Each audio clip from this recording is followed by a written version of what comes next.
Donc, ouais, voilà, bah, je voulais t'inviter ce soir pour parler un petit peu de la science des émotions. Donc, c'est le dernier dossier sur lequel tu as travaillé. Voilà, bah, d'ailleurs, pour les gens qui ne la connaissent pas, Maud est journaliste au magazine. Voilà, elle est à Sciences Humaines et elle a coordonné ce mois-ci, dans le dernier numéro, hop, que j'ai là, vous voyez là, la science des émotions. Voilà. C'est le sujet du dossier du dernier numéro. Et voilà, j'avais envie de te poser quelques questions. Et d'ailleurs, si vous en avez euh, dans le chat, n'hésitez pas aussi Je t'entends plus à nouveau, à Hugo. poser vos questions. Oh, mais c'est pas possible, cette histoire. Voilà, quand tu tournes la tête vers moi, j'ai l'impression que je t'entends à nouveau et ça va mieux au niveau Ah, du... peut-être qu'il faut que je me mette comme ça. Ok, je vais essayer de me tourner un peu, histoire que tu m'entendes bien. Là, je Euh, t'entends très bien, c'est parfait. ok, super. Et ben voilà, mais du coup, parlons de sciences des émotions. Et la première question que je voulais te poser par rapport aux émotions, c'est déjà que donc le dossier s'appelle la science des émotions. Qu'est-ce que dans la science des émotions on a découvert? À quoi ça sert les émotions? Voilà, quelle est leur utilité? Ben, je dirais qu'en fait, ce que la science des émotions a découvert, c'est que les émotions, justement, ont une vraie utilité. Et c'est un petit peu la nouveauté, justement, parce que pendant plusieurs longues décennies, si on peut dire, les sciences dures, les sciences plus molles, comme les sciences humaines également, enfin, si on peut dire qu'il s'agit de sciences molles, mais pendant longtemps, ces sciences-là ont eu tendance à considérer que tout ce qui était de l'ordre émotionnel, c'était malvenu. Ça Ouais, provoque un certain nombre de biais dans le jugement, dans le raisonnement, etc. Et qu'il fallait absolument dissocier en fait jugement et émotion, l'un pouvant entraver l'autre. ouais, Euh, et puis, donc, les apports en fait des études les plus récentes, c'est que justement, on s'est rendu compte que c'était pas vrai et qu'au contraire, il y avait une vraie utilité des émotions. Et c'est justement, en fait, ce qui nous a beaucoup interpellés, enfin moi en particulier pour porter ce dossier, c'est qu'on a vu apparaître depuis quelques années plein de livres, mais vraiment dans alors les disciplines historiques qui parlent des émotions, la psychologie, etc. Voilà, donc là c'est un champ d'études qui est vraiment institué, balisé depuis plusieurs dizaines d'années. Ça c'est un objet d'étude à part entière. ouais, Et puis plus récemment, il y a des disciplines qui se sont ouvertes à cette question des émotions, notamment la sociologie, l'histoire. On en parlera certainement un petit peu après, mais ouais. d'autres disciplines aussi comme la science politique qui se sont dit mais qu'est-ce que c'est que les émotions et puis quel rôle ça joue en fait dans nos sociétés. Et donc pour en revenir à ta question finalement, donc les émotions, ça c'est Olivier Luminet qui l'explique très bien dans ce dossier. Euh, Globalement, les émotions, elles jouent un rôle fondamental dans notre vie au quotidien. Ouais. D'abord, c'est un levier très important pour communiquer. Et ça, je crois que tout un chacun peut s'en rendre compte aujourd'hui, à l'heure du numérique, à l'heure des mails, etc. On voit très bien que quand on envoie un message par mail, on n'a pas l'émotion, on n'a pas la C'est tête de la vrai. personne en face. On n'a pas le ton aussi, et des fois on se demande si la personne en face, elle nous écrit ça sur un ton énervé ou sur un ton de plaisanterie, et c'est vrai que ouais, il manque Voilà, donc, l'émotion, quoi. exactement. Donc on peut Mm. s'en rendre compte au quotidien. C'est ce qui fait que justement le présentiel, finalement, quelque part, ça reste indispensable. Le contact, le visuel entre deux personnes pour communiquer reste indispensable parce que c'est ce visuel-là, il y a ce qu'on dit, il y a la parole, et puis il y a aussi le ton qu'on met derrière et l'émotion Ouais, qu'on met aussi derrière. Alors l'émotion, attention aussi parce qu'on confond des fois un petit peu émotion, sensation, etc. Les émotions, pour être très clair, c'est tout ce qui va être la peur, la colère, la joie, etc. C'est de ça dont on parle. Voilà. mm. Donc là, on est vraiment sur D'accord. de l'émotion qui est de l'ordre vraiment de la cognition, de ce qui se passe dans le cerveau quand on reçoit des messages à partir de nos Mm. sens notamment. Ok. Voilà. Donc la communication, c'est une des fonctions essentielles effectivement de l'émotion au quotidien. Mm. Après, il y en a plein d'autres, hein. On pourrait voilà, notamment tout ce qui concerne historiquement aussi quelque chose d'intéressant, c'est que, alors là, si on refait l'histoire vraiment très très longue de l'émotion, Ouais, l'émotion, c'est aussi un puissant facteur et moteur de survie, de l'espèce humaine parce que voilà, l'émotion, c'est ce qui permet aussi de réagir face à un danger immédiat. Et on peut Oui, supposer que l'homme préhistorique avait besoin d'émotions et a pu survivre aussi parce qu'il éprouvait des émotions, notamment la mm, peur face au danger. oui, Et là, dans des situations vraiment très immédiates comme ça, c'est beaucoup plus facile en fait de réagir par une émotion que d'aller solliciter un raisonnement très élaboré qui va prendre du oui, temps. ouais, bien sûr. D'accord. Et du coup, oui, par rapport à cette perspective historique, tu disais tout à l'heure, les émotions, elles ont des fois eu un statut de quelque chose qui nous empêchait de penser. Aujourd'hui, on n'en est plus là. Oui, oui, c'est ça a évolué. C'est la grande nouveauté de la science des émotions, c'est de montrer qu'il y a une utilité, de ces émotions. Moi, ce qui me frappe le plus, enfin, je crois que l'exemple le plus parlant, en fait, de l'utilité des émotions, à l'échelle des sciences humaines, la grande découverte, c'est quand même, le rôle de l'émotion, notamment sur l'apprentissage et Ouais. la compréhension. Oui, Hein, ça, c'est quelque chose c'est vrai que qui c'est pas intuitif, hein. On se dit pas que c'est important les émotions pour apprendre, mais du coup, on a trouvé que ça l'était quand même. Voilà, tout à fait. Les chercheurs dans ce domaine-là ont très bien montré que on apprend plus facilement quand on associe une émotion à travers les connaissances qu'on cherche à véhiculer, plutôt que quand on transmet simplement une connaissance, de manière un peu froide. Voilà, Ouais, donc c'est pour ça que, par exemple, on va retenir aussi plus facilement, une chanson. Vous savez, les chansons, souvent, on se les met facilement en tête parce c'est que très vrai. souvent, elles sont associées. Alors, il y a la rythmique musicale, mais elles sont aussi associées à une émotion, à quelque chose, à une Ouais. sensation, et qui se transforme ensuite en émotion. Hmm. C'est plus Et facile à retenir qu'une leçon d'histoire, quoi. voilà, exactement. Ok. Et alors, oui, du coup, il y a aussi un article dans ce dossier qui parle de l'intelligence émotionnelle. Du coup, comme les émotions sont utiles, bah, est-ce que l'intelligence émotionnelle, c'est quelque chose qui sert à bien les utiliser? Alors oui, l'intelligence émotionnelle, on pourrait dire que c'est la faculté qu'ont certaines personnes, en fait. Alors ça ne concerne pas tout le monde, mais c'est certaines personnes effectivement qui ont cette faculté à bien utiliser leurs émotions, à les utiliser à bon escient, et à les mobiliser aussi à leur avantage au quotidien, par exemple pour se motiver plus facilement, etc. Donc c'est des Hmm. personnes qui sont capables d'utiliser leurs émotions. C'est très proche de ce qu'on appelle l'intelligence sociale aussi. C'est des personnes qui vont être capables de bien comprendre les émotions des autres. C'est des Ouais. personnes aussi très empathiques, elles comprennent assez facilement autrui. Par contre, cette notion d'intelligence émotionnelle, ce qu'il faut dire, c'est que du point de vue de la définition, on est encore très très, enfin les psychologues sont pas tout à fait d'accord sur le sens à donner à Ah l'intelligence oui, émotionnelle. d'accord. Ah, il y a encore des débats sur ce que c'est que d'être intelligent émotionnellement, quoi. Voilà, tout à fait. Un grand débat, c'est l'association d'intelligence émotionnelle avec l'intelligence, le haut potentiel intellectuel. Donc là, il Ouais. y a des débats sur ce sujet. Hmm. Il y a des chercheurs qui disent que oui, effectivement, il y a un lien entre l'intelligence du point de vue cognitif et l'intelligence émotionnelle. Ouais. Euh, et puis une autre question aussi, c'est est-ce que c'est un trait de personnalité? Quand la notion d'intelligence émotionnelle a été développée dans les années 90, c'est ce que tendaient à dire certains Mhm. psychologues, que c'est effectivement un trait de personnalité. Donc soit on l'a, soit on ne l'a pas. Ouais. Aujourd'hui, la définition qui l'emporte le plus, qui est la plus développée, c'est celle d'une compétence. Donc on D'accord. serait, dans ce cadre-là, c'est quelque chose qu'on pourrait en fait apprendre Ok. Qu'on et peut développer. développer finalement au cours de sa vie, Hmm. ce qui est plutôt réjouissant parce que ça veut dire qu'on peut Ouais. Parce devenir que si plus c'était un trait de intelligent. personnalité, ça veut dire que bah, c'est soit on l'a, soit on l'a pas, quoi.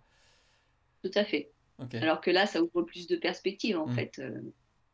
Et est-ce qu'on sait si la, la, la vie dans l'enfance permet de développer cette intelligence émotionnelle ou est-ce que on sait pas vraiment d'où elle vient, quoi? Alors sur les origines, globalement, les psychologues ont tendance à dire qu'effectivement, en fonction de l'éducation en particulier, et alors ils remontent très loin, ils vont même au stade intra-utérin en fait, donc pendant Ok. la Ah grossesse. ouais, ça va loin, ouais. Oui. Donc ils disent que, par exemple, tout ce qui va permettre de développer l'essence des enfants en général, écouter de la musique par exemple, ou même masser son ventre pour faire ressentir des sensations justement aux enfants, tout ça c'est Ouais, de nature en fait à développer les émotions. Et donc plus on d'accord. développe les émotions tôt, plus c'est favorable justement pour l'intelligence émotionnelle. Ok. Je pense que les personnes qui nous regardent aussi ce soir ont peut-être eu l'occasion de voir aussi en librairie, on voit toute une littérature jeunesse qui se développe autour des émotions Ouais, pour c'est vrai. apprendre aux enfants, ouais, à Même maîtriser un leurs film, hein, je émotions. crois, Disney, on a fait un film il n'y a pas très longtemps, avec des Oui, petits c'est possible. personnages qui symbolisaient les Et émotions, ouais. Mais c'est vrai que ouais, c'est quelque chose qui est à la mode pour les enfants, ouais. voilà. Et parce que justement, on s'est rendu compte que apprendre aux enfants à décrypter leurs émotions, c'est bénéfique.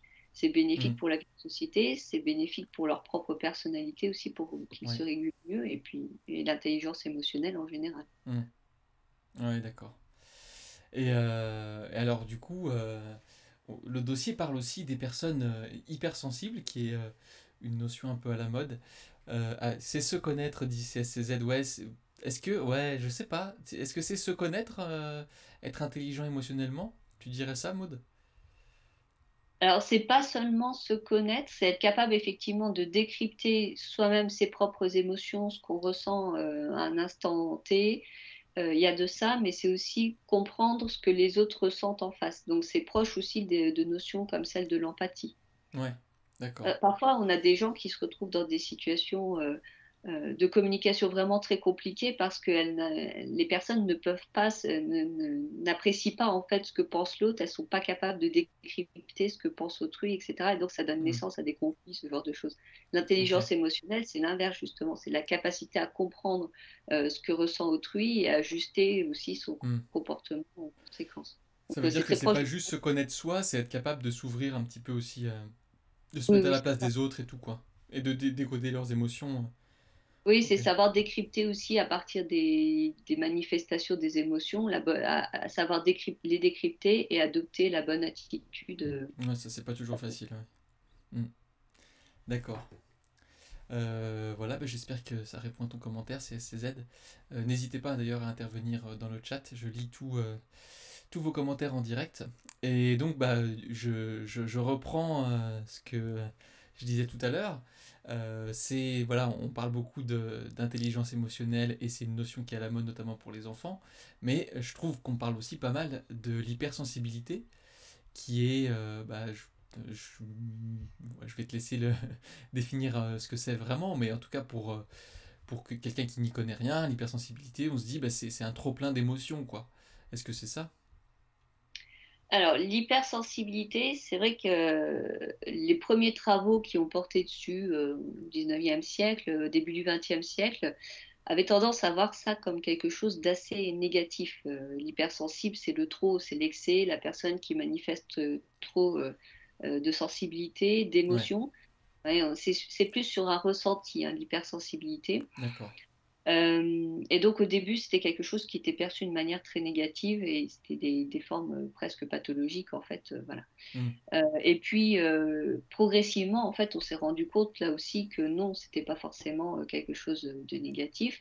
Mais la définition même de l'hypersensibilité, en fait, c'est une personne qui a tendance à trop ressentir à percevoir avec ses 5 sens, donc là on parle vraiment du sensitif, qui va ouais, percevoir son environnement de manière exacerbée par rapport à une personne lambda, si on peut dire.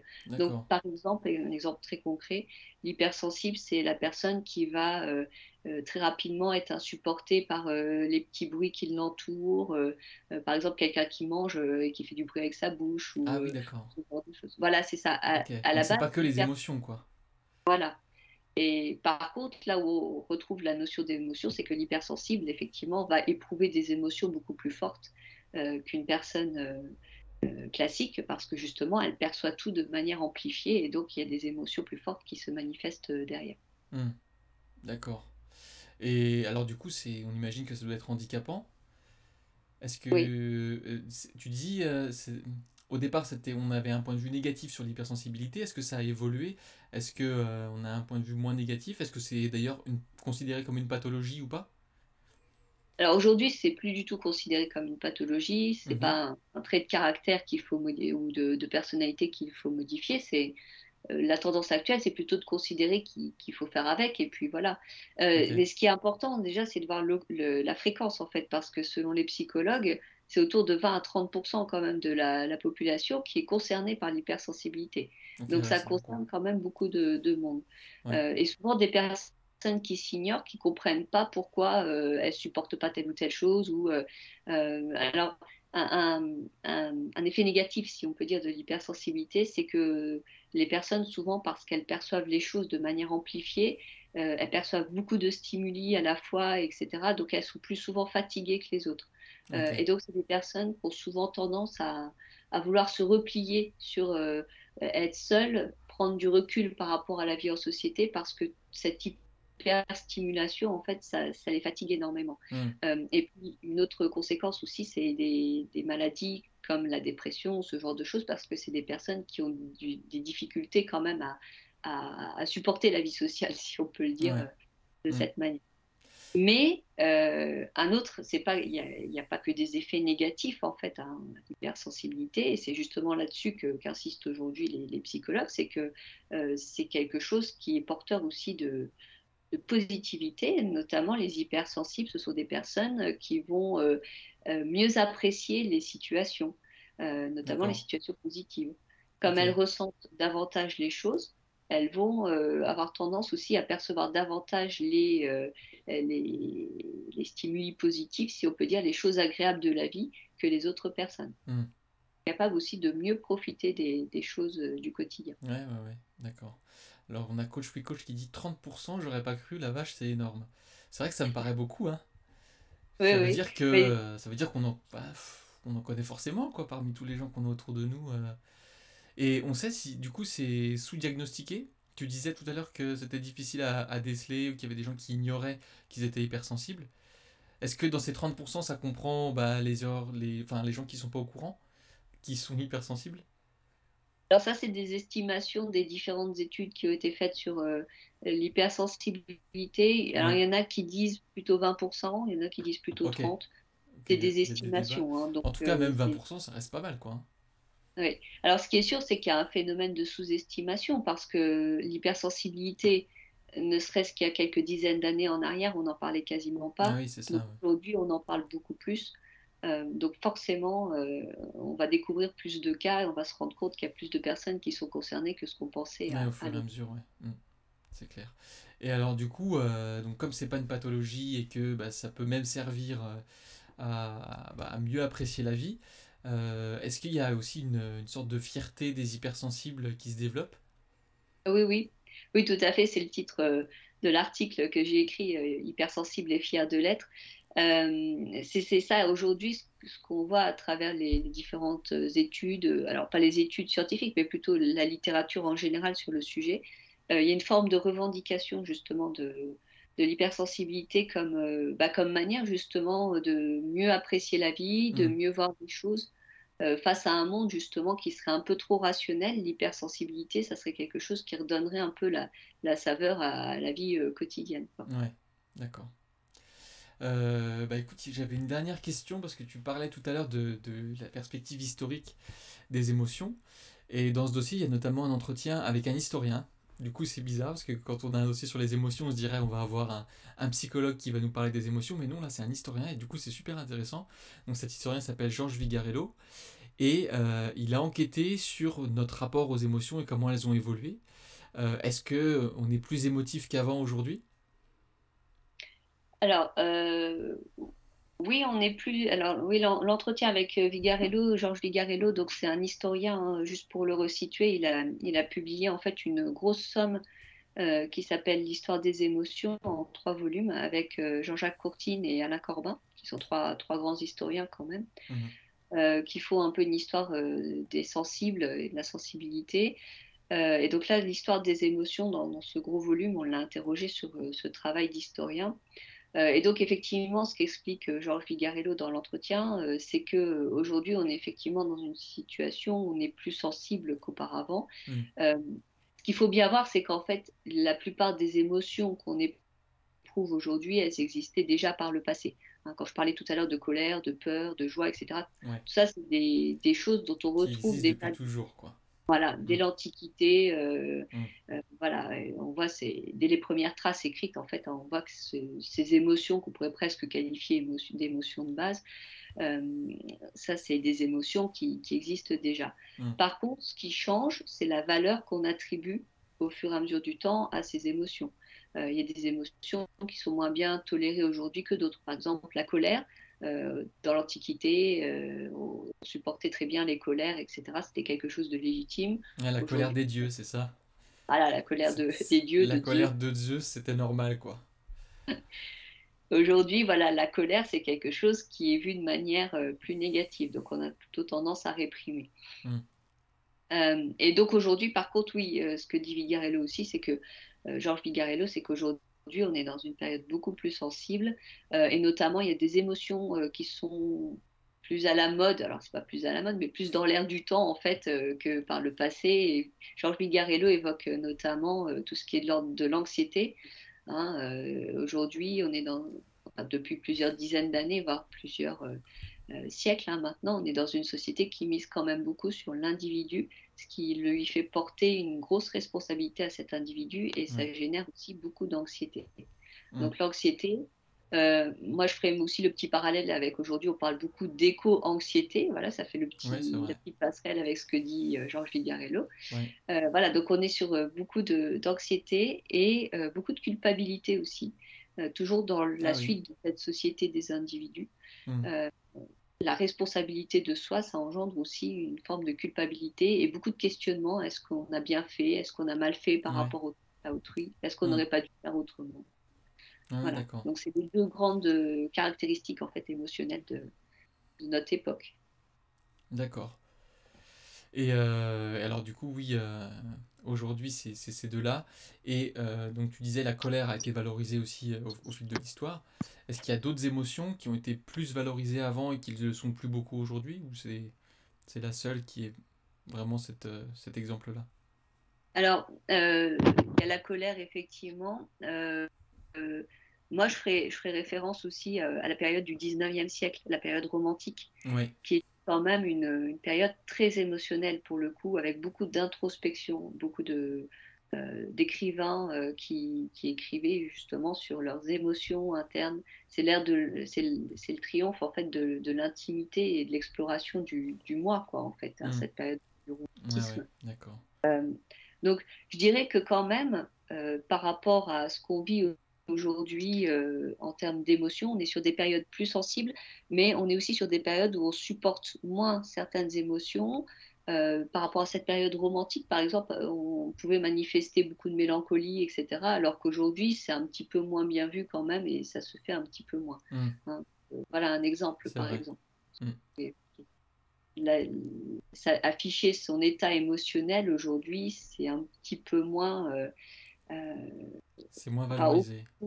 mais avec plus de retenue que ce que ça pouvait être Ouais, à la ouais, ouais. période romantique. Ouais, c'est marrant parce que oui, on aurait pu croire justement que si on était dans l'ère de l'émotionnel, bah, ça aurait été valorisé, mais en fait, peut-être pas tant que ça, quoi. Ah, alors Non, attends. non, il y a ça en fait, hein. Et pour être précis sur la notion justement historique, il faut voir aussi que ce mot d'émotion, il n'a pas toujours été, et il n'a pas toujours existé, hein, et le terme émotion dans euh, sa définition actuelle, en fait, il apparaît qu'à partir du XVIe siècle, hein. Donc, ce qui Hmm. veut bien dire que justement, on a une évolution des émotions, que tout ça, c'est pas fixé, c'est pas Ouais. universel. Ça a évolué au fur et à mesure du temps et le sens aussi donné à l'émotion a évolué. Hmm. Ce qu'évoque aussi Georges Vigarello dans son entretien, c'est le fait que le XVIe siècle, ça va être aussi ce passage justement à l'émotion comme manifestation extérieure à soi, à l'émotion comme quelque chose propre à soi-même. Hmm. L'intériorisation de l'émotion, en fait. D'accord. On a une question de Coach We Coach, et tu tombes bien Coach We Coach parce que c'est une question socio et que Maud est aussi sociologue.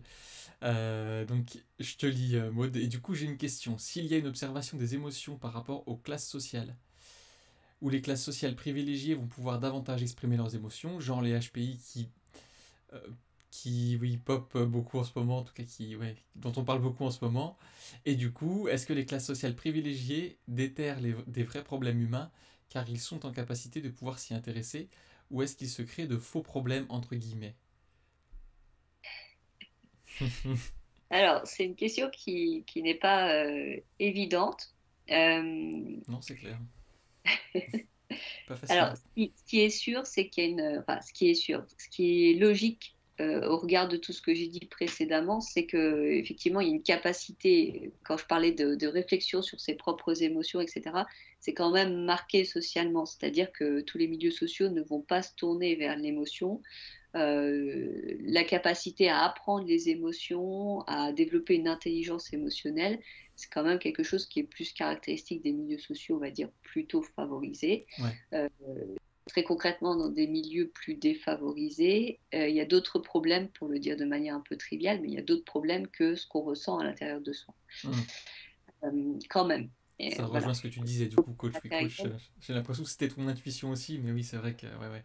Pour pouvoir s'intéresser aux émotions, bah, il faut avoir de la disponibilité, quoi.